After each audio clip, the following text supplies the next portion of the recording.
Bapak dan Ibu sekalian yang berbahagia, alhamdulillah kita bisa ngaji kembali. Ini gambarnya tidak bisa dibuka, jadi Iya. ya karena tutup itu dan tidak ngerti sudah sejak siang tadi diumek, tapi karena ngumeknya ngawur, jadi ya tambah nggak bisa ya. Tapi lumayan suaranya masih bisa masuk ya. Ya nanti mudah-mudahan kalau nggak kena ditambah nih nanti saya bawa ke eh, bidannya itu ke rumah sakitnya supaya laptopnya bisa dipakai ini. Ini gambarnya bisa kelihatan ya. Mungkin nggak ngerti saja ya. Kemarin lupa ada Pak Agus nggak saya tanyakan ke rumah ini ya. Ya. Jadi waduh ya coba ada Pak Agus itu. Jadi tak pikir-pikir Tuhannya kok malah Pak Agus ya kok berubah gitu ya. Ya, baiklah ya. Baiklah ya, marilah kita kemudian kita kaji suratul Baqarah, surat yang terpanjang di dalam Al-Quran, dan di dalam surat Al-Baqarah adalah memuat seluruh hukum-hukum yang ada di dalam Al-Quran, kemudian dirinci dalam surat-surat yang lain untuk bisa kita mengetahui. Maka dari itu siapa yang paham bisa suratul Baqarah, maka sesungguhnya dia seluruh Al-Quran hukumnya sudah tercakup di dalamnya. Oleh karena itu Ibnu Abbas itu mempelajarinya Al-Baqarah saja 2 tahun. Karena setelah Al-Baqarah paham, yang lain akan mudah sekali dan cepat mengerti. Jadi oleh karena itu, siapa yang bisa mempelajari Al-Baqarah dan dia mengerti paham tentang apa yang ada di dalamnya, insya Allah Allah memberi kefahaman yang sempurna dengan Al-Quran ini. Layar tuh kan, TV. Baiklah, ya, Bapak dan Ibu sekalian yang berbahagia. Nah, saya sebelum membaca Al-Quran, sedikit karena ini musim Ramadan, saya sentil tentang puasa nih. Syarat wajib puasa, ya. Tidak semua orang diwajibkan puasa, namun ada syaratnya. Ya, mereka kalau tidak mempunyai syarat, karena syarat itu adalah sesuatu yang harus dipenuhi sebelum melaksanakan pekerjaan itu. Namun kalau syarat itu sudah dipenuhi, belum tentu mereka akan mengerjakan pekerjaan itu. Seperti sholat itu syaratnya wudhu. Jadi kalau orang wudhu belum tentu juga sholat. Tapi kalau orang sholat tidak wudhu, maka sholatnya tidak sah. Demikian juga syarat wajib puasa yang pertama adalah muslim. Orang kafir tidak wajib puasa. Jadi meskipun puasa mereka tidak sah, tidak mendapat pahala dari puasanya ini sama sekali. Karena tidak ada nilainya bagi orang yang non-muslim itu mengerjakan syariat agama Islam. Jadi syarat pertama muslim yaitu dengan ditandai mengucapkan kalimat tauhid la ilaha illallah Muhammadur Rasulullah.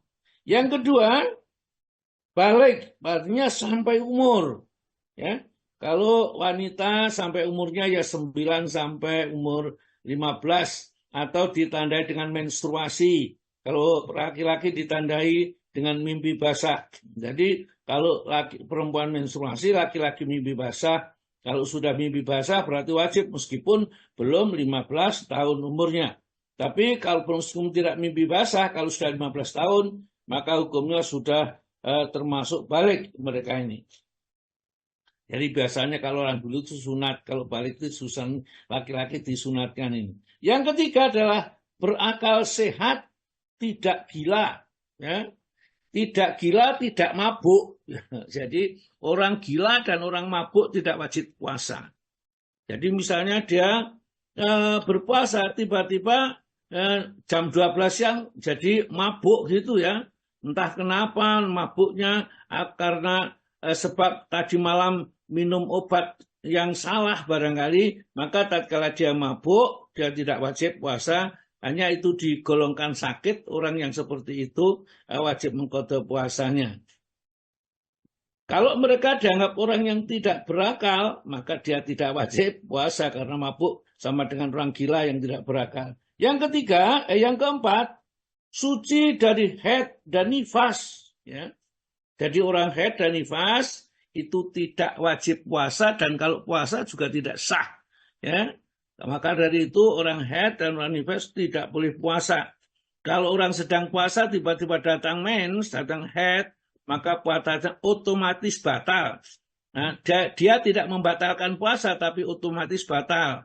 Karena yang membatalkan puasa itu sebenarnya kalau dalam Al-Quran cuma 3. Makan, minum, dan bersenggama di siang hari. Ya. Kemudian yang kelima adalah hadir atau berada di kampung di saat tanggal 1 Ramadan. Ya. Jadi tanggal 1 Ramadan kemarin kita berada di Surabaya. Kalau orang Surabaya wajib puasa. Yang keenam adalah sanggup berpuasa. Ya. Kalau orang itu lemah, berat sekali puasa atau sakit, ya, maka ia tidak wajib puasa. Ya sakit, bepergian, kalau bepergian bukan termasuk yang berat berpuasa, tidak sanggup. Ya. Orang yang bepergian itu termasuk orang mengganti nanti kalau sudah tidak bepergian. Tapi kalau orang yang tidak sanggup, itu orang sangat tua, pekerja berat, ya, mungkin penggali tambang atau mungkin mohon maaf tukang becak ini ya. Yang menarik becak bukan betor ya, menarik becak dengan berat sekali mencari nafkah dan mencari nafkah wajib baginya untuk menghidupi anak istrinya, maka mereka tidak diperkenankan membayar fidyah tapi tidak diwajibkan puasa ya. Yang tidak diwajibkan puasa, misalnya tadi yang diwajibkan puasa itu ada berapa? 6. Yang tidak diwajibkan puasa 1. Orang kafir, 2. Anak kecil, 3. Orang gila, 4. Orang pingsan, ya. 5. Wanita nifas atau haid. Yang ke-6 musafir, ya. Itu tidak diwajibkan. Dan ke-7 adalah orang sakit, ya. Dan ke-8 adalah orang yang tidak sanggup untuk berpuasa karena berat, yaitu orang tua, orang hamil, ya, orang yang menyusui, ya, dan pekerja berat. Ya. Ini saya sampaikan sebelum kita masuk pada materinya. Adab-adab berbuka puasa atau sahur, ya, karena ini penting. Sekarang sudah masuk bulan Ramadan ini kita penting mengetahui adab berbuka atau sahur. 1, segera, ya, berbuka kalau matahari sudah terbenam. Jadi kalau kita punyai jadwal waktu maghrib, jadwal puasa, begitu masuk waktu maghrib pas itu, maka kita diminta untuk menyegerakan berbuka puasa, yaitu dengan makan makanan yang manis, ya, kurma, pisang atau apa saja manis, diutamakan yang tidak tersentuh api. Meskipun kita boleh ya supaya maidah kita atau perut kita tidak gampang terganggu. Kemudian berbuka sebelum sholat atau takjil dulu, itu yang dianjurkan adabnya berbuka puasa. Kemudian berbuka makanan kurma, ya, makanan kurma, makanan yang utama adalah manis-manis, ya, tidak hanya kurma, boleh makanan yang lain yang manis-manis ini, ya, karena lebih cepat mengembalikan kesehatan tubuh, ya. Jadi misalnya saya sendiri kena diabetes itu begitu kita makan manis sedikit saja sudah kembali kekuatannya. Kemudian yang buat dianjurkan makanan yang tidak tersentuh api, sudah sebutkan tadi. Yang kelima, tidak boleh wisol. Wisol itu puasa nyambung. Jadi sore waktunya buka, enggak buka, terus waktu sahur enggak sahur, terus besok puasa lagi. Sampai begitu enggak boleh. Nabi melarang kita puasa wisol. Meskipun Nabi sendiri puasa wisol, tatkala sahabat itu protes, ya Rasulullah, kenapa kami dilarang wisol? Sedang engkau wisol, artinya puasa terus-menerus Nabi ini. Lebih-lebih di menjelang 10 terakhir bulan Ramadan atau di 10 terakhir bulan Ramadan, Rasulullah banyak wisol puasanya.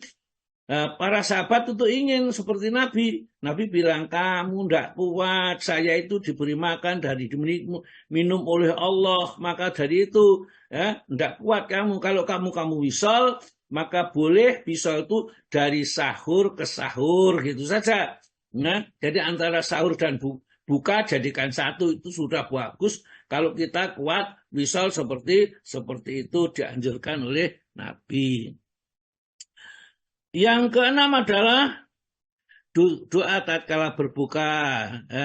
Ya doanya banyak yang nge-share itu sahabat doma'u wabtalatul uruku wa sabatal ajru insyaallah, atau Allahumma lakal sumtu wa ala rizkika afdartu sahabat doma dan seterusnya. Ya, itu dibaca setelah kita minum atau setelah kita makan sesuatu, bukan mau makan, bukan, tapi setelah minum dan setelah makan, ya, karena telah basah tenggorokanku itu mestinya telah minum. Ya, masa terus minum sudah bilang kepada Allah telah basah tenggorokanku, ya, telah hilang haus dan dahaga aku, masa itu. Nah, kemudian kalau dianjurkan makan sahur atau disunahkan berat gitu ya. Artinya sangat disunahkan makan sahur karena di dalam sahur ada berkahnya ya. Dan Allah serta malaikatnya bersolawat kepada orang yang makan sahur ya. Maka sahur itu tidak dikerjakan jam 12 malam, jam 1 atau jam 2. Sahur itu dikerjakan menjelang subuh kira-kira 10 menit atau 15 menit menjelang subuh. Itu kita sahur dan kita berhenti ya kalau bisa sebelum 5 menit sebelum adzan ya. Itu kita sudah betul-betul berhenti minum, berhenti makan, merokok, yang suka merokok berhenti sama sekali ya. Ini jadi dikerjakan menjelang subuh ya. Hal-hal yang berkaitan yang harus diperhatikan tatkala sahur. Satu, ya, tidak terlalu memenuhi perut. Ya, itu perutnya nggak bek-bek gitu ya. Jadi cukup secukupnya aja. Mungkin 2 ujung entong itu kecil gitu ya. Kemudian kalau ada lauknya sudah, jangan banyak-banyak. Nanti lapar persediaan. Enggak lapar. Pokoknya kita yakin bahwa kita puasa karena Allah dan yang memberi kekuatan adalah Allah, kita tidak lapar. Sahur, ya meskipun seteguk air itu juga sahur, ya. Jadi tidak terlalu memenuhi perut. Yang kedua, tidak makan minuman yang pedas atau terlalu banyak makan daging. Ya, kalau bisa jangan, karena mungkin secara kesehatan ini, karena ini bukan dari hadis, ini mungkin mengganggu kondisi perut, ya. Yang ketiga, tidak ngemil. Ya, jadi setelah buka ya sore itu, kemudian serta barangkali sholat raweh, makan ngemil apa saja. Ada bakso dibeli, ada lontong bala dihentikan. Pokoknya ada makanan, makan terus, jangan ngemil untuk menjaga kesehatan kita. Yang kelima, membaca Al-Quran sampai masuk subuh. Ya, kalau kita bangun malam, sahur, ya setelah selesai sahur, kita baca Al-Quran sampai subuh. Atau kalau kita sahurnya memang dekat dengan subuh, nggak sempat baca Al-Quran, ya langsung pergi saja pergi ke masjid atau musola yang terdekat, kemudian kita sholat subuh berjamaah, ya. Jangan sampai sahur dengan buru-buru. Jadi sahurnya jangan seperti orang yang memasukkan air ke dalam makanan dalam perutnya, dimasukkan begitu saja pelan-pelan. Meskipun suatu saat tiba-tiba kita tidak punya jam, terdengar azan subuh, padahal di tangan kita masih ada piring misalnya yang isinya makanan, kita sahur masih dapat 5 atau 6 puluhan, ya, 6 suapan, masih ada beberapa suap, habiskan saja, tidak apa-apa. Setelah dihabiskan, minum, setelah minum, kemudian kita hentikan, ya, tidak boleh tanduk sudah, karena sudah adzan subuh. Tapi yang kita makan sebelum adzan subuh tersebut dianjurkan untuk dihabiskan. Kemudian yang ketujuh, sahurlah dengan makanan yang layak. Jadi jangan makanan yang gak biasa dimakan, makanan yang layak, sehingga kita betul-betul bisa menjaga puasa kita dengan baik dan benar. Ya, karena ini saya sampaikan di awal-awal supaya nanti kita benar-benar di dalam bulan Ramadan itu menghasilkan hasil yang baik ya. Dan hal-hal yang membatalkan puasa, ya kita biasanya makan minum saja ya dan senggama. Tapi ternyata ada 4 hal yang membatalkan puasa. Yang pertama, niat membatalkan puasa.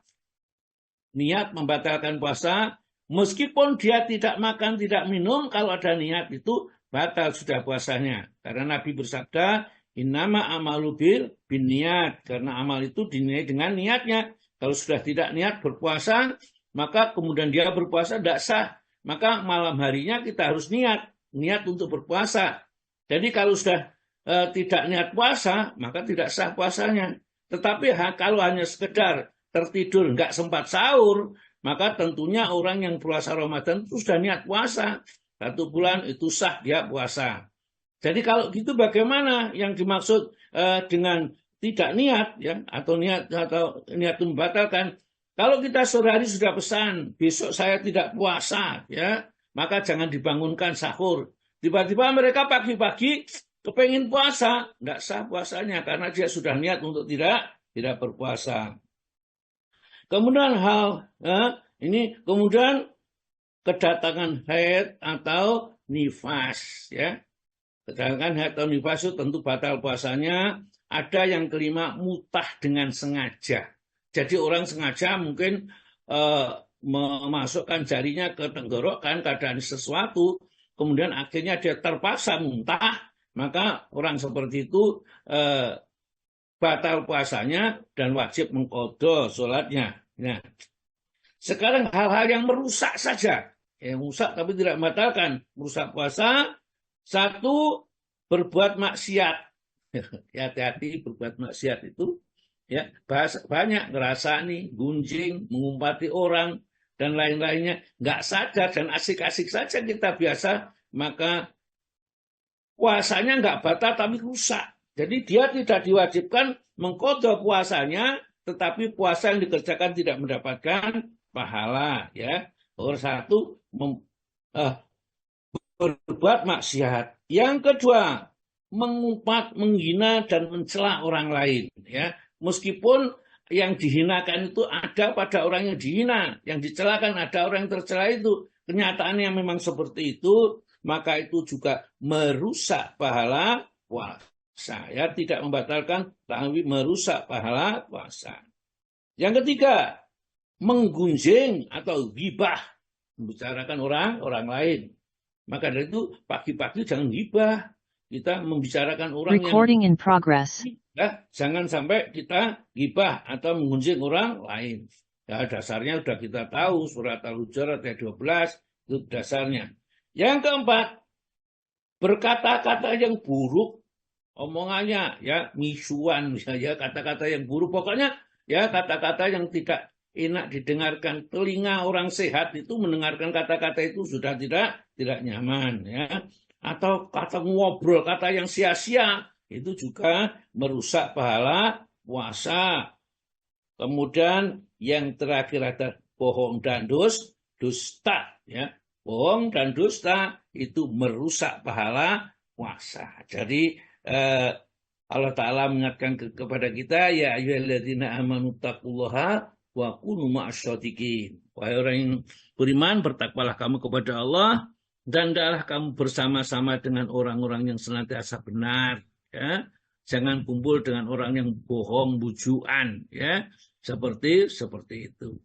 Baiklah Bapak dan Ibu sekalian, marilah kita mulai kajian kita pada pagi hari ini dengan membaca surat Al-Baqarah. Kata Pak Agus tadi ayat yang ke-8 sampai ayat yang ke-14. Waduh, banyak sekali ini ya, tidak apa-apa. Ini yang menentukan biar Pak Agus, tidak apa-apa. Ya. Nah, ini monggo ibu yang ditugasi membaca, ibu siapa? Bu Wiwit, Pak Ustadz.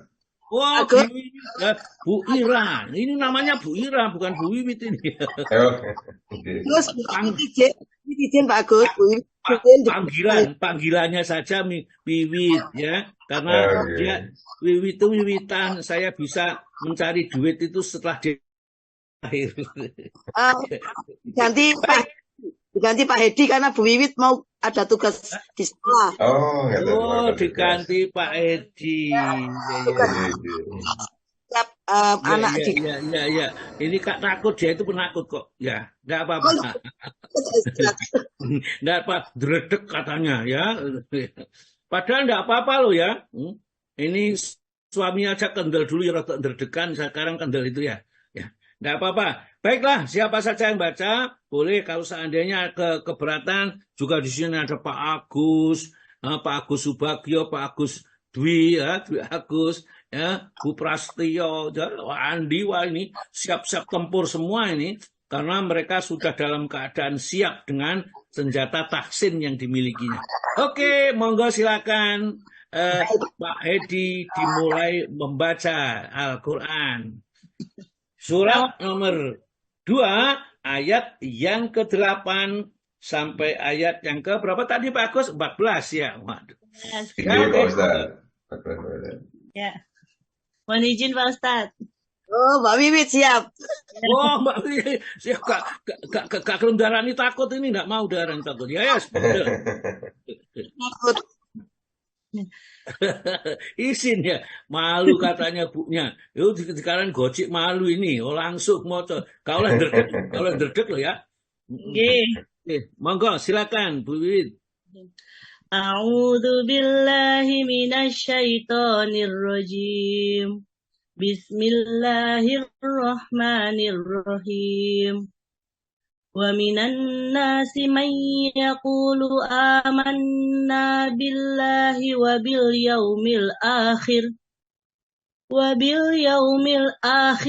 ma hum bimu'minin yukhadi'una Allah walladzina amanu wa ma yakhda'una illa anfusahum wa ma yash'urun fi qulubihim maradun fazadahumullahu marada walahum adabun alimun bima kanu yakdzibun wa idza qila lahum la tufsidu fil ardi qalu innama nahnu muslihun Ala innahum humul mufsiduna walakin la yash'urun Wa idza qila lahum aminu kama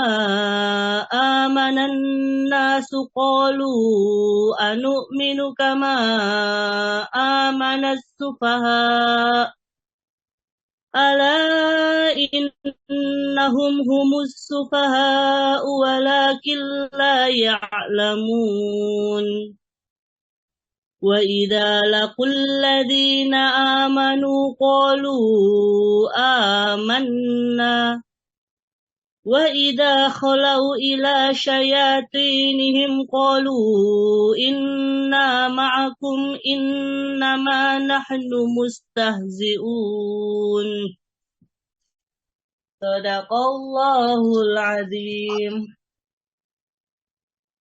Dengan menyebut nama Allah yang Maha Pengasih dan Maha Penyayang. Dan di antara manusia ada yang berkata, kami beriman kepada Allah dan hari akhir. Padahal sesungguhnya mereka itu bukanlah orang-orang yang beriman. Mereka menipu Allah dan orang-orang yang beriman. Padahal mereka hanyalah menipu diri sendiri tanpa mereka sadari. Dalam hati mereka ada penyakit, lalu Allah menambah penyakitnya itu. Dan mereka mendapatkan azab yang pedih karena mereka berdusta. Dan apabila dikatakan kepada mereka, janganlah berbuat kerusakan di bumi. Mereka menjawab, sesungguhnya kami justru orang-orang yang melakukan perbaikan. Ingatlah, sesungguhnya merekalah yang berbuat kerusakan, tetapi mereka tidak menyadari. Dan apabila dikatakan kepada mereka, berimanlah kamu sebagaimana orang lain telah beriman. Mereka menjawab, apakah kami akan beriman seperti orang-orang yang kurang akal itu beriman? Ingatlah, sesungguhnya mereka itulah orang-orang yang kurang akal, tetapi mereka tidak tahu. Dan apabila mereka berjumpa dengan orang yang beriman, mereka berkata, kami telah beriman. Tetapi apabila mereka kembali kepada setan-setan, para pemimpin mereka, mereka berkata, sesungguhnya kami bersama kamu. Kami hanya berolok-olok. Maha benar Allah dengan segala firman-Nya. Assalamualaikum warahmatullahi wabarakatuh. Terima kasih banyak. Ya sudah berani membaca, sudah ada kemajuan. Ya, sudah ada kemajuan. Alhamdulillah, mudah-mudahan lain kali berani baca, menjajah lagi. Baiklah, kita lanjutkan untuk surat Al-Baqarah. Jadi setelah 5 ayat yang pertama atau 4 ayat lah, karena ayat yang pertama itu cuma alif lam mim, ya. Tapi kalau kita rangkum seluruhnya, setelah Allah menjelaskan kepada kita 5 ayat pertama tentang ciri-ciri orang yang beriman, ya. Yu'minuna bil ghaibi wa yuqimuna sholata wa mimma razaqnahum yunfikun, ya. Mereka itu seperti itu, percaya kepada yang gaib, salat, dan mereka mau berimpak dengan rezeki yang diberikan oleh Allah kepadanya, dan juga dia beriman kepada kitab-kitab yang diturunkan sebelum mereka, yaitu Taurat, kitab Injil, ya, atau hukum-hukum sebelum Nabi kita diutus, yaitu hukum-hukum yang ada di dalam kitab-kitab tersebut, kita beriman. Dan juga beriman kepada apa yang ada di dalam kitab-kitab mereka sendiri, ini ditujukan kepada orang ahli kitab. Maka mereka ulaika ala hudam rabbihim wa ulaika humul muflihun. Mereka itulah yang tetap mendapat petunjuk dari Allah, dan mereka itu adalah orang yang beruntung. Dan menerangkan orang-orang kafir. Dengerin ibu ngaji. Jadi orang-orang kafir, jadi menerangkan kepada kita tentang sifat orang kafir. Tentang orang-orang kafir itu hanya 2 saja ayatnya cukup, ya. Ayat yang ke-6 dan ayat yang ke-7 tentang orang-orang kafir, sehingga nggak usah susah, ya. Apa tandanya orang kafir itu kalau diingatkan, tidak diingatkan sama saja dampaknya. Jadi kalau ada ayat ini, cobalah kita kembalikan kepada kita, karena Al-Quran itu kita baca, kemudian kita coba, ya, sesuaikan apakah sesuai dengan ayat ini untuk kita. Kalau kita seperti ayat yang ke-6, ya, innalladzina kafaru sawa'un 'alaihim a'andzartahum am lam tunzirum la yu'minun. Ya, sesungguhnya modelnya orang kafir itu, ya, modelnya orang kafir itu, mereka itu sama saja, diingatkan atau tidak, enggak, yang diingatkan ikut pesantren kilat atau enggak ikut pesantren, tetap aja yang dilarang oleh Allah tidak pernah ditinggalkan. Gunjing tetap, memfitnah tetap, ya, kemudian mencaci maki, ya, kemudian ngerasani ustadz tambahan.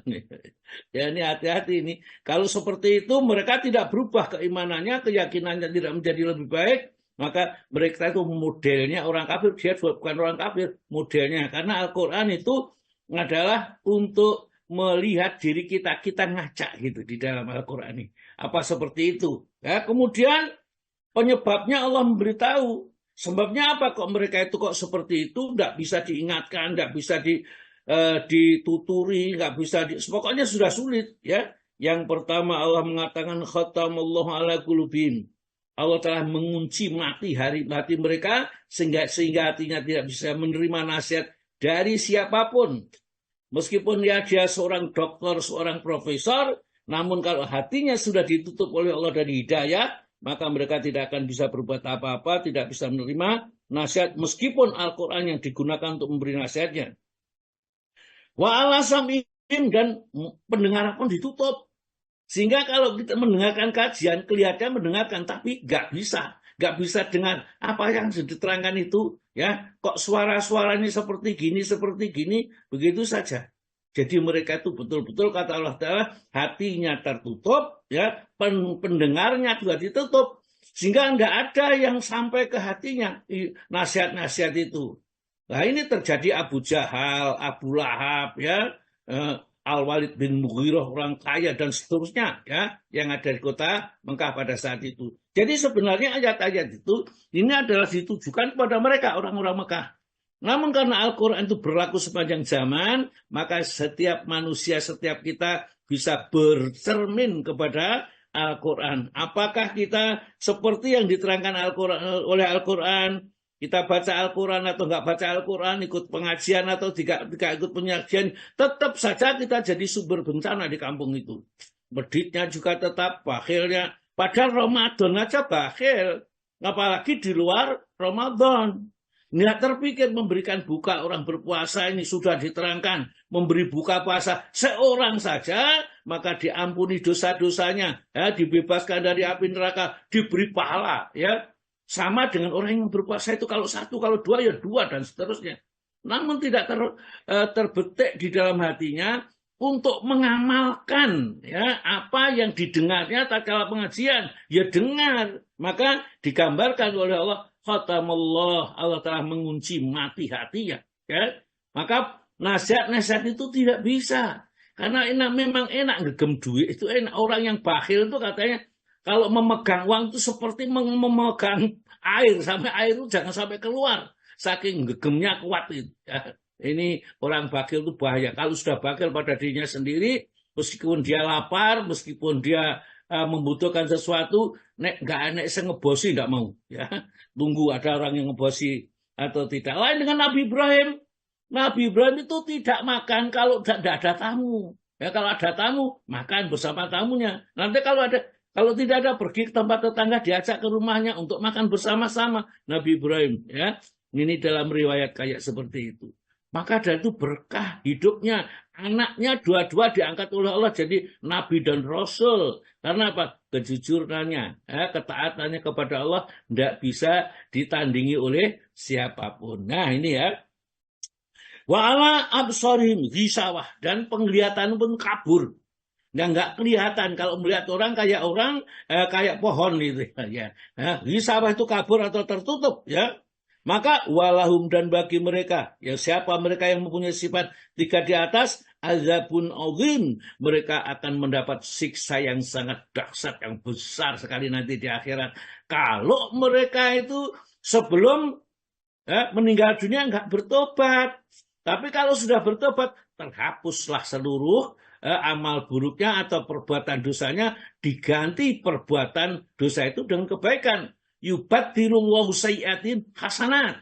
Akan Allah gantikan keburukan-keburukan yang pernah mereka kerjakan dulu menjadi hasan berupa kebaikan-kebaikan. Maksudnya dulu sering ngobrol, cangkruan, ngomong sehingga tidak ada manfaatnya, maka sekarang enggak ya. Kalau malam hari bangun, baca Al-Quran, berzikir, ya, istighfar, mohon ampun, menangis di hadapan Allah, ya, mengenangkan betapa banyak dosa yang pernah dilakukan tatkala masih remaja dulu, muda dulu, Masya Allah, sungguh saya dulu bodoh sekali. Kenapa ini sudah engkau larang? Aku tidak mengerti dan aku langgar, ya Allah, ampuni ya Allah, aku mohon ampun kepadamu ya Allah.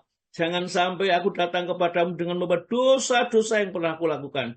Ya Allah, engkau sungguh pengampun, pengasih dan penyayang. Itu disampaikan kepada Allah setiap malam. Tentu saja nanti Allah di saat padang mahsyar, tatkala Allah Ta'ala mengadili kita nanti, maka terangkatlah kebaikan kita, terhapus dosa-dosa kita, karena Allah Maha Pengampun. Innallaha ghafurur rahim. Dia Maha Pengampun dan Maha Penyayang.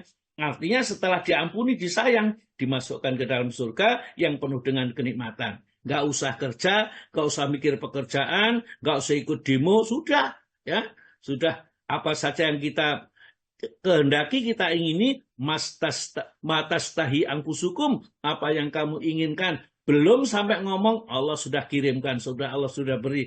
Apalagi ngomong, ya, maka apapun yang diminta oleh orang itu, Allah akan siap memberinya. Nah, kemudian Allah setelah menerangkan orang kafir, orang mukmin, orang kafir, nah, kemudian pada ayat berikutnya Allah cerita tentang modelnya orang munafik, ya. Mari kita, apakah kita itu termasuk munafik atau tidak? Lihat dengan Al-Quran, kemudian kita bercermin dengan Al-Quran itu. Ya. Setelah kita baca, coba kita terapkan kepada diri kita. Adakah kesamaan antara yang diceritakan di dalam Al-Quran ini dengan diri kita? Kalau masih ada, meskipun tidak sepenuhnya, kita masih ada sifat munafik yang ada di diri kita. Ya. Kalau Nabi kita mengatakan sifat munafik itu hanya 3 saja tandanya. Kalau berkata dusta, kalau berjanji berkhianat, ya, kalau dipercaya, ya, kalau dipercaya berkhianat, kalau berjanji mengingkari, ada 3 itu ya.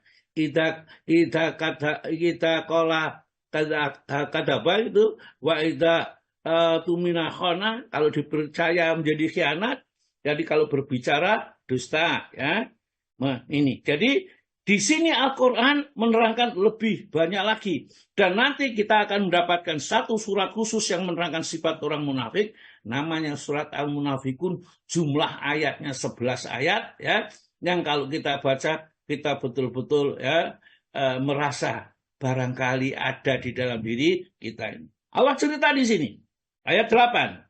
Wa minan nasi, dan di antara manusia ya, kata Allah. Jadi manusia banyak itu. Man yakulu amanna, man yakulu, man, ada orang yang yakulu, dia senantiasa berkata amanna, kami beriman bilai kepada Allah, wa bil yaumil akhir, dan hari akhir. Karena inti iman itu adalah iman kepada Allah dan iman kepada hari akhir.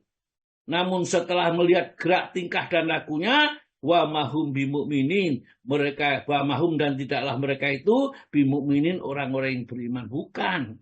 Kita ngaku sendiri beriman, tapi Allah tidak mengakui imannya. Nah, ini yang berbahaya nanti. Kita rasanya seperti beriman, tapi ternyata kita tidak beriman. Ya, kita beramal ikhlas, ternyata tidak ikhlas amal kita. Maka Allah cerita di dalam Al-Quran. Apakah mau kamu saya beritahu, saya tunjukkan orang yang paling merugi amalnya, yaitu yang sia-sia usaha amal perbuatan di dunia, dan mereka menyangka sudah berbuat sebaik-baiknya. Ya. Padahal mereka itu ya tidak diterima sama sekali amalnya itu. Dan besok tidak ditimbang sedikit pun amalnya, dan dia termasuk penghuni neraka. Pak Agus, ini di surat yang surat Kahfi ya Pak ya, surat Kahfi. Ayatnya mulai ayat 103 sampai 105 ya. Monggo Pak Dwi Agus, Pak Agus ini Pak Dwi Agus saja, monggo Pak Dwi Agus. Sudah ketemu? Ya, sudah Pak Ustadz. Ayat 103 sampai 105, tapi satu persatu dibaca. Katakanlah, apakah akan kami beritahukan kepadamu tentang orang-orang yang paling merugi perbuatannya? Terus? Yaitu orang-orang yang telah sia-sia perbuatannya dalam kehidupan dunia ini. Sedangkan mereka menyangka bahwa mereka berbuat sebaik-baiknya. Dan jangankan kita sudah merasa berbuat baik. Wah, aku banyaknya sedekah, sholat malam, apalagi 2 bulan puasa itu jamin orang puasa sudah di sana mosok rek ya, gitu ya. Jadi katakan wahai Rasul kepada para sahabat yang ada di sekitarmu pada saat itu, hal nunabbiukum, apakah kamu perlu saya beritahukan ya?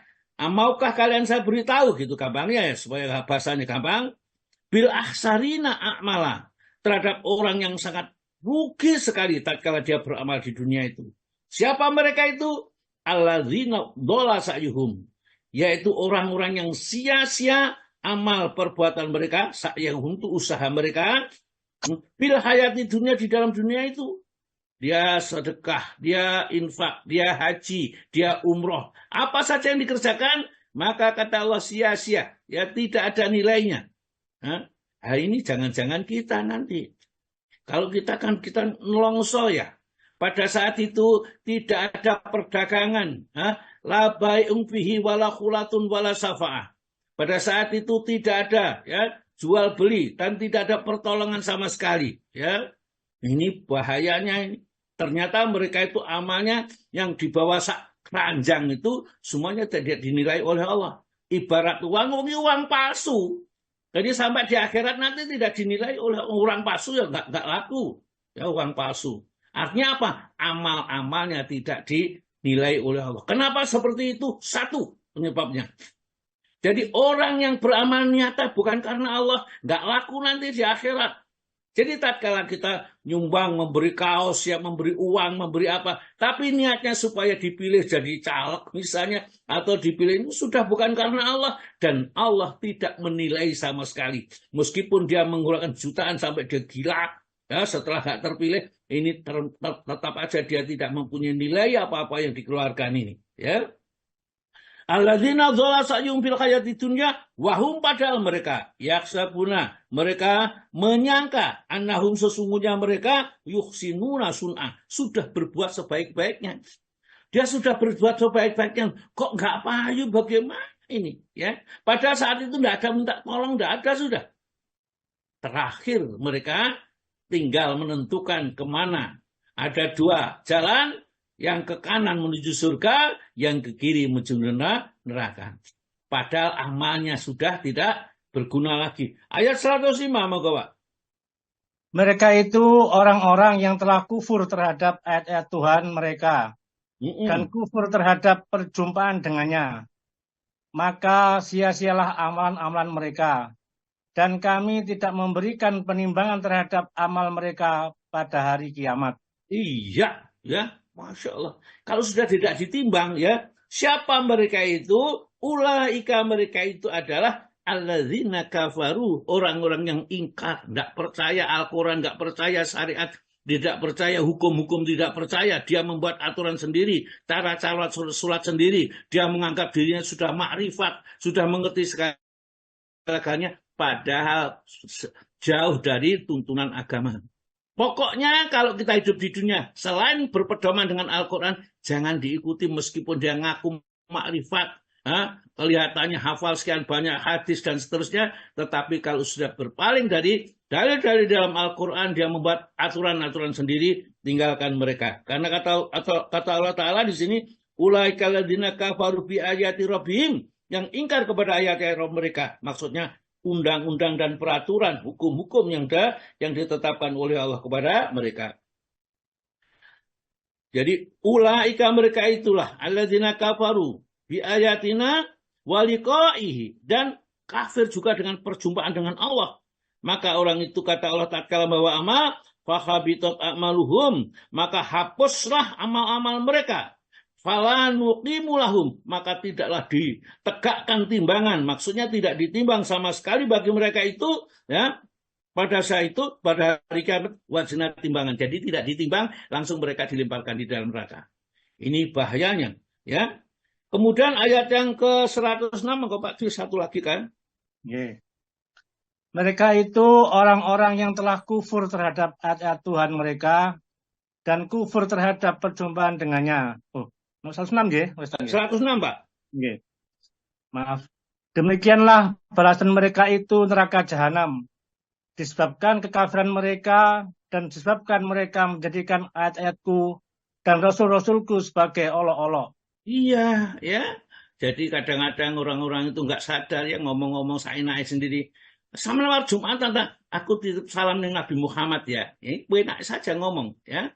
Jadi mereka tidak sadar bahwa kalimat itu akan menggugurkan amal-amal mereka karena sudah melecehkan Nabi Muhammad Shallallahu Alaihi Wasallam. Zalika jazaa'uhum. Orang yang mempunyai sifat-sifat seperti 103-105 ini, jazaa'uhum, balasan mereka jahannamu, ya, adalah neraka jahanam, bima kafaru, karena kekafiran mereka. Wattakhadhu ayati, dan dia menjadikan ayat-ayatku, wa rasuli, dan rasulku, huzwa, olok-olok saja. Jadi ayat-ayatnya tidak dijadikan tempat beriman, tadi diolok-olok saja. Bodohnya seperti itu. Lain dengan orang beriman.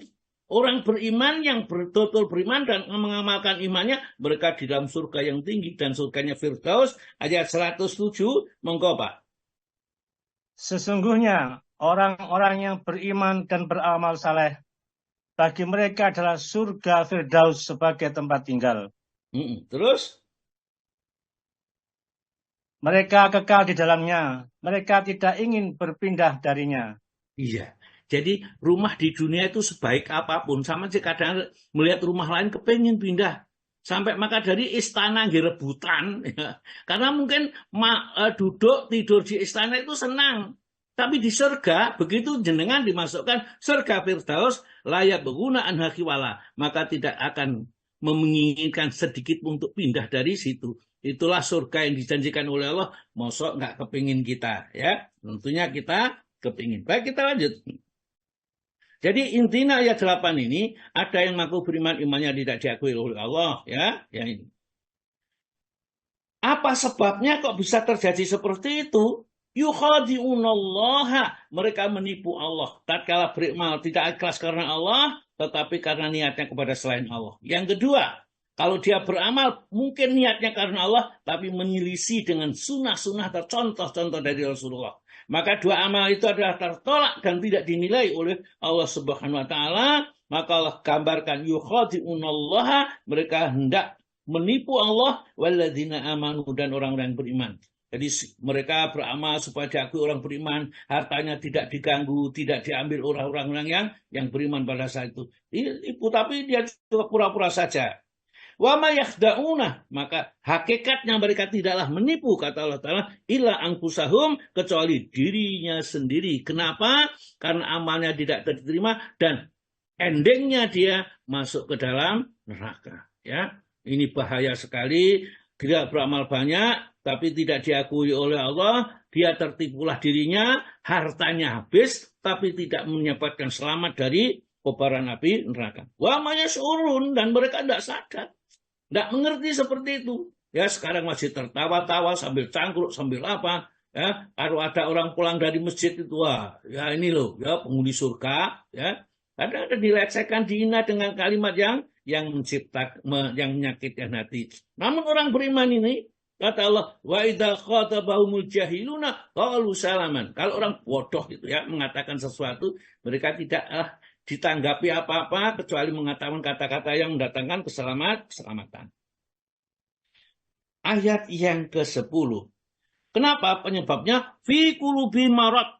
Ya, orang yang sampai seperti itu, pura-pura kalau beramal tidak ikhlas karena Allah, ya suka menjadikan ayat-ayat Allah, ya, dan Rasulnya itu buah ejekan dan permainan, maka karena Allah Ta'ala fi qulubi marad, di dalam hatinya ada penyakit.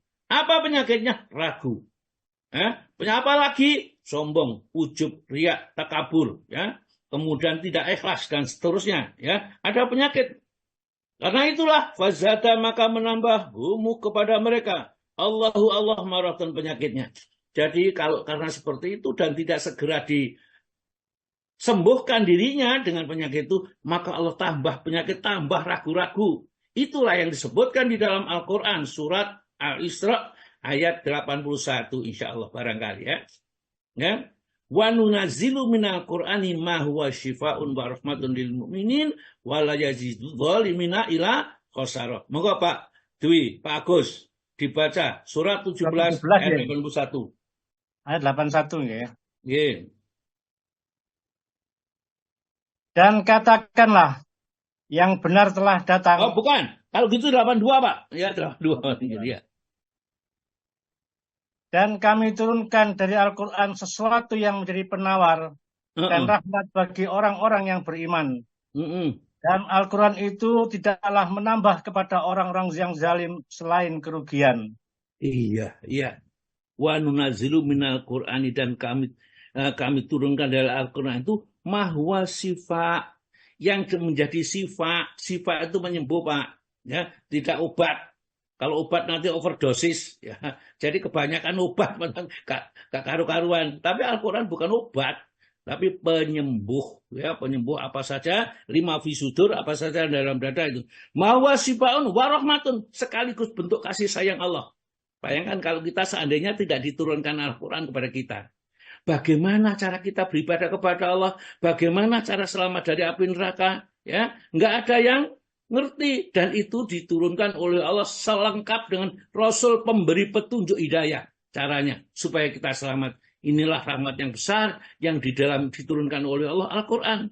Maka itu diturunkan di dalam bulan Ramadan. Maka Allah mengatakan di dalam Al-Quran, syahrul Ramadan alladzi unzila fil Quran. Bulan Ramadan satu-satunya bulan yang dimuliakan oleh Allah karena di dalamnya diturunkan Al-Quranul Karim, yang kita menjadi mulia tatkala kita di malam itu kita beribadah kepada Allah, yaitu malam Qadar atau Lailatul Qadar. Tatkala Lailatul Qadar kita beribadah kepada Allah, jadilah kita hamba Allah yang dimuliakan oleh Allah Subhanahu wa ta'ala. Jangan dari itu terus saja kita ngaji. Semakin kita ngaji, semakin kita tahu ya sesungguhnya. Fasadahumul marasa walahum dakai mereka yang berpenyakit ragu-ragu yaitu orang munafik itu ada siksa alimun yang sangat pedih bima kanu yakdzibun karena mereka senantiasa mendustakan apa saja yang datang dari Allah. Kemudian Allah menjelaskan lagi sifat berikutnya. Wa idza qila lahum, wa idza dan apabila qila dikatakan lahum kepada mereka. Dan apabila dinasihati orang-orang munafik itu, la tusidu fil ard. Jangan kamu membuat kerusakan di muka bumi itu. Artinya jangan berbuat maksiat, ya, jangan berlaku syirik dan lain-lainnya. Karena itu semua adalah dilarang oleh Allah. La tusidu fil ardi. Qalu, mereka berkata, innama nahnu muslihun. Saya itu membuat kebaikan. Jadi nguri-nguri keris, nguri-nguri kuburan, ya orang-orang seperti itu nasihati aja. Wah ini kalau demi macam-macam situs jalannya dengan kalimat-kalimat apa saja ya yang seakan-akan alasannya itu benar ya padahal sama sekali tidak benar karena itu sumber kesirikan yang ada di situ. Orang datang ke tempat itu minta-minta sesuatu mohon itu kepada selain Allah karena kita mendirikan sesuatu bangunan di dalamnya. Mereka itu membuat kerusakan karena tauhid manusia menjadi tidak murni kepada Allah lagi. Tauhid kepada selain Allah, menyembah kepada selain Allah ya. Kemudian ayat 12 Allah camkanlah ketahuilah ya innahum sesungguhnya mereka jadi orang-orang yang diingatkan tadi yaitu munafik tadi humul mufsiduna itu orang yang membuat kerusakan ya orang buat kerusakan walakila yashurun padahal mereka tidak menyadarinya membuat kerusakan tapi tidak mengerti gobloknya teman kalau gitu ya. Mestinya orang salah itu kalau mengerti salahnya itu bagus karena bisa memperbaiki. Kalau sudah salah, tidak mau mengakui salahnya, tambah marah kepada orang yang mengingatkan, ini yang menjadi bala bencana. Jadi orang syirik diingatkan kalau kamu itu berbuat syirik, dia marah. Pengajiannya dibubarkan. Kenapa? Nah itu menyinggung perasaan, memecah belah umat. Di mana? Orang dia diingatkan tentang tauhid supaya bertauhid kepada Allah, menyembahnya kepada Allah. Tiba-tiba yang mengingatkan itu ya mereka bubarkan. Ini adalah kelompok-kelompok aliran keras dan lainnya. Ya Allah ya, saya jadi tidak tahu kenapa mereka sampai begitu. Apa karena kebodohannya, apa karena kefanatikannya, apa karena benci dengan Islam sesungguhnya. Ya, apakah mereka orang Islam yang sebenarnya? Ya, karena orang Islam itu mestinya ya kalau dengan orang yang mengajarkan tauhid kepada Allah, dia sangat cinta. Ya, walladzina amanu asyaddu hubbalillah. Orang yang beriman ini cintanya kepada Allah luar biasa sekali. Ya, seperti itu. Allah innahumul mufsidun walakila yashurun. Mereka buat kerusakan, tapi mereka tidak menyadari. Wa idza qila lahum sekarang ini, ya ayat yang ke-13. Wa idza dan apabila qila dikatakan lahum kepada mereka. Aminu berimanlah kepada kalian ya kama sebagaimana amanah telah beriman annasu manusia artinya para sahabat beriman jadi hendaklah kalian itu beriman seperti imannya para sahabat yang sudah tidak ada keraguan lagi dalam imannya mengikuti petunjuk yang diberi mempraktekannya dengan penuh keyakinan. Apa kata orang munafik yang ada pada saat itu? Qalu mereka menjawab pada mengatakan Ninu, apakah kami pantas beriman? Kama amanah, sebagainya imannya. As-sufaha, orang-orang yang bodoh itu. Orang yang kurang akal. Jadi para sahabat itu oleh orang munafik dianggap orang yang kurang akal, orang yang bodoh. Jadi sampai sekarang pun juga orang-orang munafik itu ada orang beriman betul-betul dianggap ya orang-orang itu kurang akal ya. Enggak kalau berpikir enggak rasional. Apalagi kalau berbicara mungkin tukang memecah belah, maka tidak boleh diadakan pengajian kayak model seperti itu. Barangkali kalau saya ngaji seperti ini kalau tidak di Zoom ini bubarkan sudah ya. Ya, karena itu dia dianggap memecah belah, tidak mau memecah belah. Saya menerangkan di dalam kelompok saya ya di dalam Zoom Asifa. Saya tidak mengundang orang yang tidak suka ya. Kemudian dia datang ikut, kemudian marah-marah ya monggo saja. Kalau marah-marah ya, kalau ingin saya dikatakan salah, misalnya salahnya di mana ya? Saya ini salahnya di mana? Apa yang saya terangkan kok dianggap itu salah. Itu memang susah menerima kebenaran ini. Aminu kama amanan nasu qalu anu minu kama amanas sufaha. Apakah kalau kami akan beriman dengan seperti imannya orang bodoh itu? Alah, samkalah ketahuilah innahum sesungguhnya mereka itu humus sufaha'u adalah orang yang bodoh sebenarnya walakila ya'lamun, tapi mereka tidak tahu kebodohannya. Wis bodoh enggak tahu bodohi ya. Kalau orang bodoh tahu bodohnya itu bisa belajar. Kalau orang bodoh tidak tahu bodohnya itu tidak bisa belajar dan berakibat fatal ya. Ayat 14 ya. Wa idza dan apabila laku mereka ketemu menemui alladzina amanu orang yang beriman, lalu mereka mengatakan amanna aku beriman. Padha tak karepno aku ya iman ya. Aku ya ning saya juga ikut ke masjid jamaah bareng ya. Baca apa ini Pak? Saya juga beriman seperti kalian beriman. Wa idza khala ila syayatinihim apabila mereka kembali kepada setan-setan mereka sesama orang-orang munafik yang pada saat itu mengganggu Nabi ini, lalu mereka mengatakan inna ma'akum sesungguhnya aku masih seakidah sekelompok dengan kalian ya. Inna manahnu sesungguhnya kami hanyalah mustahil bujuk saja ya, berolok-olok saja. Maka dari itu saya tetap seperti ini, akidah saya tetap ya, saya cuma berolok-olok saja ya. Mudah-mudahan yang saya sampaikan sedikit ini menggugah kita untuk belajar Al-Quran menjadi lebih serius ya. Insya Allah nanti Allah akan menanamkan ke dalam diri kita pemahaman-pemahaman yang kadang-kadang kita kaget. Saya kok bisa mengerti seperti itu ya. Ini Allah membukakan kepada kita ya ilmu hikmah, karena di dalam surat Al-Baqarah surat nomor 2 ayat 269 ya, Allah mengingatkan yu'til hikmata ma yasha wa ma yu'tal hikmata faqad utiya kasiran. Maka Pak Agus ya, satu ayat ya sebagai penutup. Iya Pak Ustaz, 269 ya. Oke. Allah menganugerahkan hikmah kefahaman yang dalam tentang Al-Quran dan Sunnah kepada siapa yang dikehendakinya. Dan barang siapa yang dianugerahi hikmah, maka ia benar-benar telah dianugerahi karunia yang banyak. Dan hanya orang-orang yang berakal lah yang dapat mengambil pelajaran dari firman Allah. Masya Allah, ya seperti itu ya. Mudah-mudahan kita terus belajar. Kalau jenengan sampai diberi paham Al-Quran, luar biasa sekali ya.